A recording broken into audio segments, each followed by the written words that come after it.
How you doing, YouTube? Matt Massa Beer Reviews, back with yet another review. A little bit of a controversial brewery. First time brewery on this on the channel here in the form of Manhattan Project Beer Company. This be their PC Gamma. Yeah. This is a Hazie 7.5% IPA that was canned 722.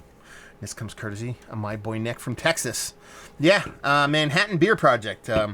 They got in a shitstorm last year. They released a beer, a Goza, called Bikini Atoll, and people did not like that. Bikini Atoll, for those that don't know, is just a strip. I think it's like is it an archipelago or just a series of islands that they used for the Manhattan Project? Is it the H-bomb project? I just know it's a nuclear bomb testing project. I don't know if it was actually for that, but where they originally tested a bunch of the nuclear tests in that island, they basically removed all the inhabitants and basically bombed the shit out of it. Now it's a nuclear wasteland. And people just kind of got pissed off at that. And rightly so.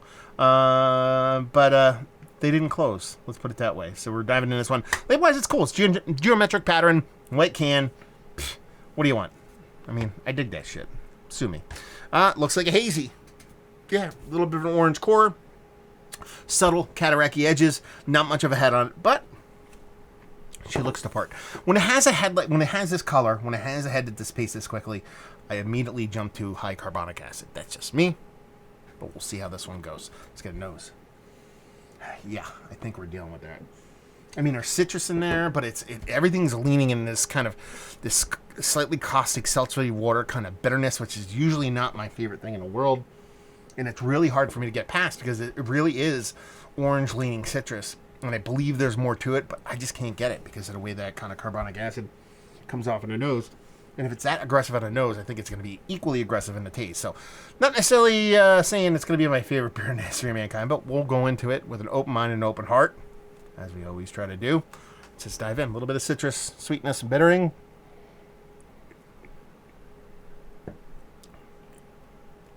Yeah, very muted.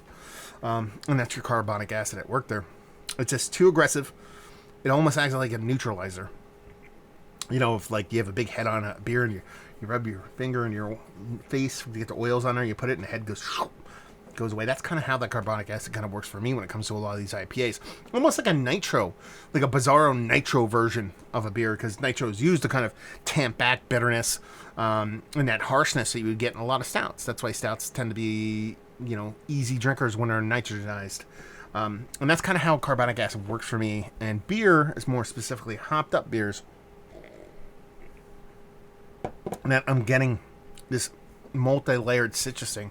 Getting like an orange marmalade thing in there. I'm getting like peaches in there too.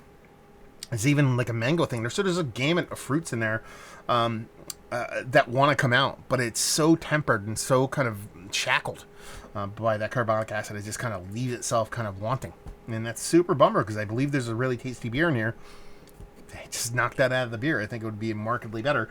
You know, a lot of breweries use it, and a lot of breweries use it, and you don't really get it. And they use it as an accentuator for that heightened bitterness in a beer, and it can work that way. But it's much like truffle oil. You know, you put a dash in there. I don't think most people are going to really know it's truffle oil. It's just going to add a little elevation to the beer. Or even like an MSG kind of thing, where it adds a little bit of elevation and it's kind of a third or fourth player in the background, but really is the kind of really critical role in pumping up or propping up some of those flavors. But you go a little bit too heavy-handed with MSG. You go a little bit too heavy-handed in truffle oil. You go a little too heavy-handed on garlic. I love me some garlic, but it really does trump a meal.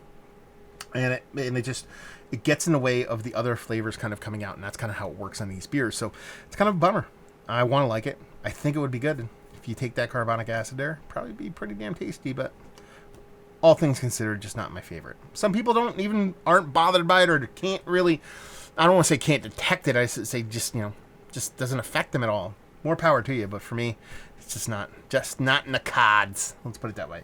So let's talk about it. Is it one of the better hazy IPAs I've had? As like double IPAs, 7.5%. Not really. Just because of that carbonic thing, it just prevents me from even kind of digging into the beer and enjoying it. So it's got to be on the outside looking in. Value and availability, no idea. Nick, let me know what's what, and leave you with, if you like what we like this beer. If those beers that lean heavily into the carbonic thing, do not bother you. The foams of the world, the dancing gnomes of the world, those kind of breweries, then this is probably going to be really nice for you, especially if you dig on hazies. But if you're like me, that's kind of a deal breaker, might not be your favorite beer in the world. There you go. Another review in the books. Hopefully you guys enjoyed it. Down if you want to talk about it. Down there if you want to talk about it. A little hiccup. Words didn't come out. Massive Beers. You can check me out doing the social media stuff. Type that in the old Googs or Beer Massive if you want to check out the whole podcasting thing. And hopefully you guys enjoyed the review. Hopefully you're enjoying a little bit of Manhattan Project right now. We'll see you next time. Cheers.